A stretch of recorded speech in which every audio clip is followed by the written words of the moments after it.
అంతరిక్ష పరిశోధనలో అద్భుతాలు సాధించినటువంటి అమెరికా, రష్యా, చైనా సరసన భారతదేశం చేస్తుంది డాకింగ్. అంటే 2 శాటిలైట్లు ఒకేసారి ఆకాశంలోకి పంపించి అవి దూరంగా వాటి పని చేస్తూ ఈ రెండింటిని అనుసంధానం చేసేటటువంటి ప్రక్రియ డాకింగ్. ఇది సక్సెస్ అయితే ఇప్పుడు అంతరిక్ష కేంద్రాలు నిర్వహిస్తున్నటువంటి అమెరికా, రష్యా లాంటి వాళ్ళకి అయితే ఆల్రెడీ ఒక అంతరిక్ష కేంద్రాన్ని మూసేస్తున్నారు. దాంట్లో ఒకప్పుడు ఉన్నటువంటి డాకింగ్ అంటే అంతరిక్ష కేంద్రం ఎట్టుంటుంది, ఇది వెళ్ళి దాంతో లింక్ అవుతుంది.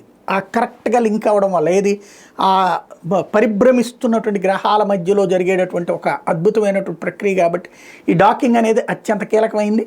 దాంట్లో మనదంటూ సొంత ప్రతిభ కోసమని పంపించినటువంటి 2 శాటిలైట్లకి సంబంధించి వాస్తవంగా ఈ నెల మొదట్లోనే జరగాల్సినటువంటి డాకింగ్ ప్రక్రియ వాయిదా పడుతూ వస్తుంది.